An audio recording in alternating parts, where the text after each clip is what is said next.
আসসালামু আলাইকুম, hello everyone. আশা করছি যে যেখান থেকে আমাদের আজকের ব্লগটি দেখছেন সবাই খুব ভালো আছেন এবং সুস্থ আছেন। আলহামদুলিল্লাহ, আমরাও খুব ভালো আছি। চলে আসলাম আরেকটি নতুন ব্লগ নিয়ে আপনাদের সামনে। আমি ফারহানা, ব্লগ বাই সেহেরস মম থেকে। আজকের ব্লগে আপনাদের সাথে আমার খালামনির বাসার হোম ট্যুরটা শেয়ার করব। তার সাথে এটাও বলবো কেন আবার খালামনির বাসায় আমরা গিয়েছিলাম। কিছুদিন আগে একটা ব্লগে আপনাদের সাথে আমার মেয়ের দাঁতের ট্রিটমেন্ট করানোর একটা ব্লগ শেয়ার করেছিলাম, যে আমার খালাতো বোনের কাজিন আর কি, মানে আমার খালার ননদের মেয়ে। তো ও হচ্ছে ওই আপু ডক্টর। ওই আপুর কাছে আমি সবসময় জোহাকে এখন পর্যন্ত দেখিয়ে আসছি। তো ও খুব যত্ন সহকারে আমার মেয়েকে হ্যান্ডেল করে আর কি, কারণ আমার মেয়ে দাঁতের ট্রিটমেন্টটাকে খুব ভয় পায়। আর বিশেষ করে ছেলে ডাক্তার তো অনেক বেশি ভয় পায়। এই জন্য আমি আপুর কাছে সবসময় যাই। এটা আপনারা যারা আমার রেগুলার ব্লগ দেখেন তারা অনেকেই জানেন।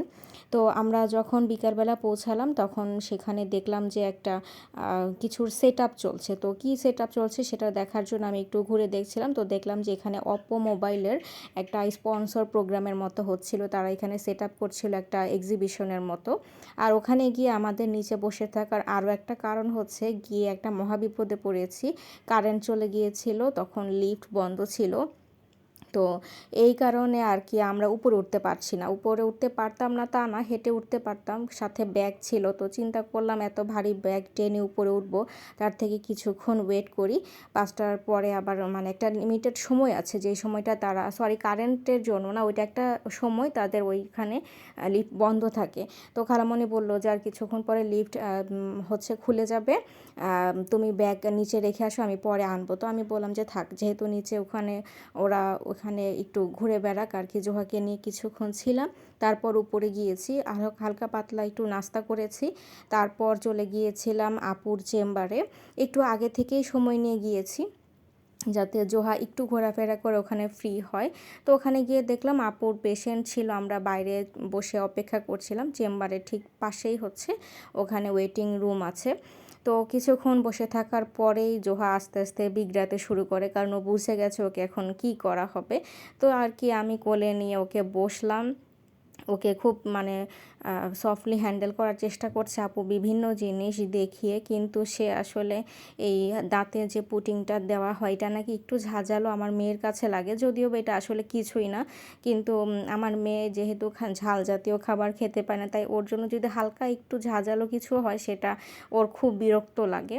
তো এই ভয়ে সে হচ্ছে মুখ চেপে বসেছিল আর কান্নাকাটি তো কি বলবো। সে এখন ভয়ে আর মুখই খুলছে না, তাকে ভিতরে কটন দিয়ে চেপে রাখতে বলেছি। তো ওখান থেকে কোনো রকমে দাঁতের ট্রিটমেন্টটা সেরে আমরা আবার বাসার দিকে রওনা হয়েছিলাম। আমি, আমার কাজিন, আমার বোন আর সাথে আমার মেয়ে। তো যখন আমরা বাসার দিকে আসছি তখন তো সন্ধ্যার একটু বেশি হয়েছে। দেখলাম যে তাদের সেট আপটা একেবারে কমপ্লিট।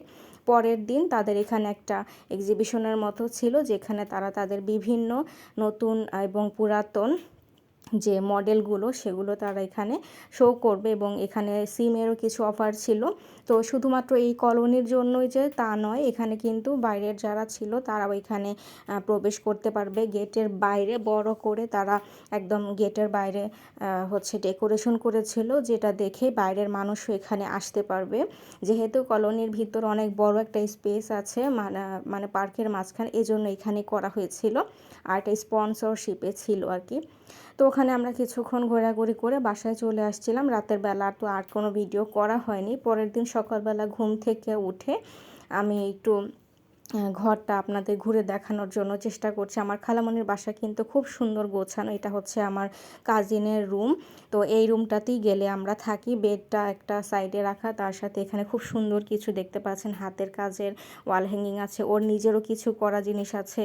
তারপর আমার আরেক কাজিনের করে দেওয়া কিছু ওয়াল মানে ডেকোরেশন আইটেম আছে। সব কিছু মিলিয়ে খুব সুন্দর করে সাজানো। এইটাও হচ্ছে আমার কাজিন নিজে বানিয়েছে।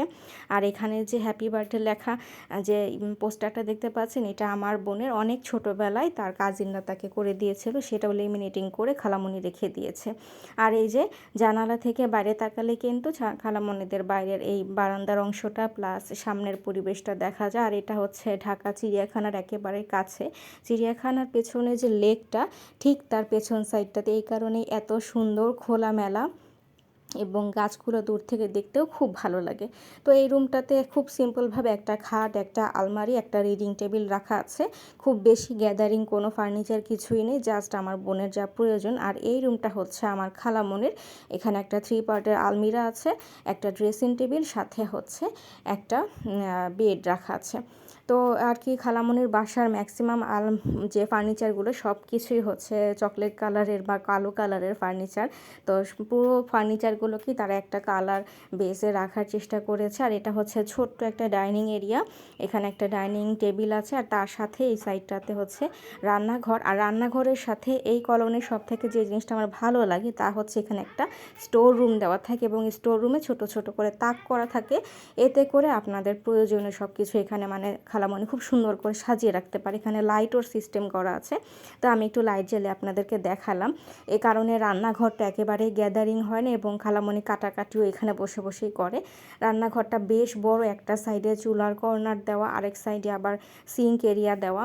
তো ওখান থেকে বের হলেই মাঝখানে ডাইনিং স্পেসটা আসে, আর ডাইনিং স্পেসের ঠিক সামনেই হচ্ছে একটা বারান্দা। আর হাতের বামে গেলে আমার বোনের রুম, আর সোজা যে রুমটা আমি এখন দেখাচ্ছি এটা হচ্ছে ড্রয়িং রুম। তো এখন যে আমি সিনারিটা দেখালাম এটা অনেক পুরাতন, তাদের এক আত্মীয় মারা গেছেন। তো উনি মারা যাওয়ার পর ওনার আসলে বাসায় আর ওগুলো ফ্যামিলিতে কেউ নেই, সবাই দেশের বাইরে। তো ওনারা ফ্যামিলির মানুষজন বিভিন্ন আত্মস্বজনকে তাদের এই বিভিন্ন যে স্মৃতিময় জিনিসগুলো সবাইকে দিয়ে গিয়েছেন আর কি। তো এটাই আমি কি দেখালাম। তো ডাইনিং এরিয়ার পাশে যে ওপেন ড্রয়িং রুমটা, সেখানে তেমন কিছু নেই, জাস্ট হচ্ছে সোফা, একটা ওয়াল শোকেস এবং টিভি রাখা আর কি। তো খালামণিরা খুব ছোট একটা পরিবার, তারা 4 জনের পরিবার, এবং 4 জনের মধ্যেও আমার খালু বেশিরভাগটা সময় গ্রামের বাড়িতে তার খামার বাড়ি দেখাশোনার কাজে ওখানেই থাকেন। তো খুব কম সময়ের জন্যই আসেন, এই কারণে বাসায় খুব বেশি গ্যাদারিংয়ে নেই। এখানে আমরা গেলে খুব স্বাচ্ছন্দ্যেই থাকি। আর এটা হচ্ছে খালামণির বারান্দা। এই সাইডটা থেকে বাইরে দেখতে আমার এত ভালো লাগে, খুব সুন্দর বাতাস আসে। আর এখানটায় কিছু ছোট ছোট গাছও খালামণি লাগিয়েছে। আসলে একা মানুষ সংসার সামলে সব কিছু করে বাচ্চাদের সব কিছু মেনটেন করার পরে ওইভাবে অতটা সময় করতে পারেন না, এই কারণে আর কি খালামণি যতটুকু পারে অল্পর ভিতরে, কিন্তু তিনি খুব গোছানো মানুষ, এই কারণে যতটুকু সম্ভব তার পক্ষে তিনি এত কাজের পরেও কিন্তু গুছিয়ে রাখার চেষ্টা করে। আর যে সবজিগুলো আমি দেখাচ্ছি নেতিয়ে পড়েছে, এগুলো হচ্ছে আমি বাসা থেকে নিয়ে গিয়েছিলাম আমাদের গাছের, তো সেগুলো একটু দেখালাম। আর সকালবেলা উঠে খালামণি দেখেন কত কিছু আয়োজন করে ফেলেছে। এখানে সেমাই ছিল, পিঠা ছিল, তারপর খালামণিদের গ্রামের কলা ছিল, তারপর পরোটা তো থাকবেই। সব কিছু মিলিয়ে এই তো সকালবেলা আমরা সবাই মিলে নাস্তাটা করে তারপর একটু নিচে নামবো আর কি। তো আমার কাজিনও ঘুম থেকে উঠে গেছে, বললাম যে বাসায় বসে কি করব, আমরা তো বিকালবেলা চলে যাব, তাহলে চল একটু নিচে থেকে ঘুরে আসি, দেখি আজকে কি কি হচ্ছে এক্সিবিশনে। তো এই কারণে আমরা একটু রেডি হয়ে নিচে নামলাম। আর তখন একটু গরমই ছিল, বেশ গরম। তো আমার মেয়েকে খুব হালকা পাতলা একটা ড্রেস পরিয়ে সুন্দর করে রেডি করে দিয়েছি। নিচে যাওয়ার আরেকটা উদ্দেশ্য হচ্ছে সবাই মিলে আইসক্রিম খাবো। আমরা কাজিনরা যখন একসাথে হই, শীত হোক কিংবা গরম, আমাদের এই একটা রুটিন থাকে, আমরা আইসক্রিম খাই সবাই মিলে, এটা খুব এনজয় করি। তো নিচে নেমে পড়লাম। নিচে নেমে সামনে আগাতেই দেখলাম যে আজকে কলোনিতে অনেক মানুষ, সকাল সকাল অনেক মানুষই আসছিল। আর দুপুরের দিকে অবশ্য আস্তে আস্তে মানুষের হচ্ছে সমাগমটা কমে গেছে।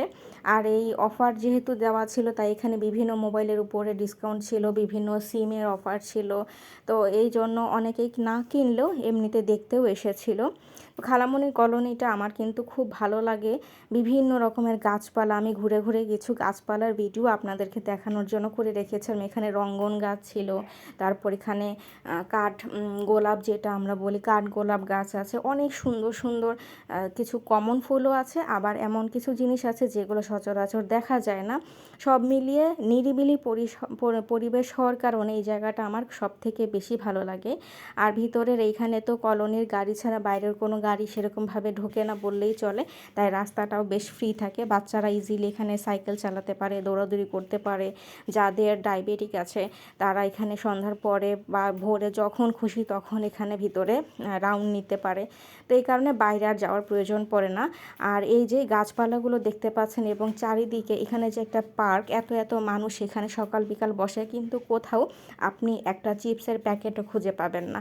তার কারণ এই পুরো কলোনিটাকে মেনটেন করার জন্য এখানে অনেকগুলো পরিচ্ছন্নতা কর্মী রাখা আছে এবং তারা টাইম টু টাইম একদম সকাল থেকে রাত পর্যন্ত কিছুক্ষণ পরপরই নির্দিষ্ট জায়গাতে ডাস্টবিন দেওয়া থাকলেও তারা একটু পরপরই ঝাড়ু দিয়ে কোনো কিছু যদি পড়ে থাকে একদম নিট অ্যান্ড ক্লিন করে ফেলে। এই কারণে দেখতে আরও বেশি ভালো লাগে। আর এখানে গাছপালাগুলো এত সুন্দর করে তারা অর্গানাইজ করেছে। তো কিছু কিছু জিনিস আমি চিনিও না, যেমন এটাকে কি গাছ বলে তাও জানি না, কি এই গাছটা আমার খুব ভালো লাগছিল। তারপর নয়নতারা, এগুলো তো খুব অ্যাভেলেবেল গাছ। রঙ্গনটা এত সুন্দরভাবে ফুটেছে। রঙ্গন গাছ আমরাও লাগিয়েছি, কিন্তু জানি না কেন এই জায়গাটার মতো যে এত বড় বড় ঝোপার মতো ওরকম বড় ফুল আমাদের হয় না। আর এই কমলা ফুলটাকে তো আমি জীবনে প্রথম দেখলাম। আর এই যে বললাম কাঠগোলাপের কালারটা এত সুন্দর। তো ঘুরে ঘুরে আমি এগুলোই দেখছিলাম আর আমার খালাতো বোনকে বলছিলাম যে চল, এখন এত বেশি গরম লাগছে দুপুরবেলা, আমরা তাহলে আইসক্রিমটা কিনে নিয়ে আসি। আর এই যে বলেছিলাম গেটের বাইরে যে ডেকোরেশনটা করা হয়েছে অপর, এটা হচ্ছে সেটা। এটা দেখলেই হচ্ছে অনেকেই বুঝতে পারবেন, এবং যে ব্যানারগুলো টানানো আছে ওখানে সম্পূর্ণ ডিটেলস লেখা থাকে। তো এই যে আজকে গেটটা একদম ওপেন রাখা হয়েছে। নর্মালি কিন্তু অন্য দিনে গেট সব সময় বন্ধ না থাকলেও এখানে জিজ্ঞেস না করে কেউ ভিতরে ঢুকতে পারে না। আর আমার মেয়ে তো যেখানে যায় সেখানে গিয়ে তার বন্ধু বান্ধব জুটে যায়। সেখানে গিয়েও কিন্তু কলোনির একটা বাচ্চাকে সে জুটিয়ে ফেলেছে তার খেলার সাথী হিসেবে। আর এই মেয়েটা বড় হওয়া সত্ত্বেও দেখলাম যে আমার মেয়ের সাথে অনেক সুন্দর করে মিশে গেছে, এবং ওকে ওদের বাসায় নিয়ে যাওয়ার জন্য আমি দেখলাম যে চেষ্টা করছে, আমার কাছে বলেছিল। তো আমি বললাম যে না, আমরা তো চলে যাব, এই কারণে আর ওকে যেতে দিন। আর আমরা তো ওকে চিনিও না, আসলে বাচ্চা মানুষ তো, একজনের সাথে একটু ভাব হয়েছে তাই বাসায় নিতে চেয়েছিল। তো ওখান থেকে ফিরে আমরা আসলাম এখন দোকানে। এখান থেকে আমরা আইসক্রিম কিনে নিয়ে তারপর আবার বাসার দিকে চলে যাব। আমরা অবশ্য বিকালে বাসায় ফিরে আসব, যে কারণে আর বের হওয়া হবে না, একেবারে বিকালে বের হয়ে ডিরেক্টলি বাসায় চলে যাব। তো এই আর কি, আমরা ললি আইসক্রিম খুঁজছিলাম, যেহেতু অনেক গরম একটা ফ্লেভার দেখে ভালো লাগছিল, এই জন্য ওইটাই সবাই মিলে খুঁজলাম, কিন্তু সেই ফ্লেভারটা সবগুলো পাইনি। এই কারণে মিক্স আপ করে নিলাম, কেউ অরেঞ্জ নিলাম, কেউ স্ট্রবেরি নিলাম। তো দেখলাম যে না, এক একটা এক এক রকম স্বাদ, তো সবাই এই কারণে শেয়ার করে খাচ্ছিলাম। আর আমার মেয়ে তো আমার এই সাদা ড্রেসটাকে 12টা বাজিয়ে দিয়েছে। তারপর বাসায় এসে লাঞ্চ করে নিয়েছি, মেয়েকেও খাওয়াই নিলাম। ওকে খাওয়ানোটাই তো সব থেকে বড় টাফ কাজ, যেটা অনেক বেশি সময় লাগে। তো খালামণি দুপুরবেলা পোলাও, রোস্ট আরও অনেক কিছু করেছিল, সেগুলো দিয়ে সবাই মিলে খাওয়া দাওয়া করলাম। আর খালামণির এই কোরমাটা আমাদের অনেক বেশি প্রিয়, তার সাথে এই কাবাবটা। তো কিছু কিছু জিনিস আছে খালামণির একদমই স্পেশাল, তো আমরা যখন যে তখনই খালামণি এগুলি করে। আর আমি যেহেতু সবজি পছন্দ করি তাই ঢেঁড়স ভাজিও ছিল। তো এই তো আমরা বিকালবেলা নিচে নেমে পড়লাম, আমার কাজিন আমাদেরকে আগিয়ে দেওয়ার জন্য নিচে আসছে, খালামণিও আসছিল। তো খালামণি গেটের ওখান থেকে বিদায় করে দিয়েছি, আর আমার কাজিন আমাদেরকে আরেকটু সামনে আগিয়ে দিয়ে আসবে। এই ছিল আমাদের আজকের ব্লগ। আপনাদেরকে আমরা আমাদের সাথে রাখার চেষ্টা করেছি, জানি না কেমন লাগলো, কমেন্ট করে জানাতে পারেন। আজকের ব্লগটি এখানে সমাপ্তি টানছি। সবাই অনেক অনেক ভালো থাকবেন। আল্লাহ হাফেজ, আসসালামু আলাইকুম।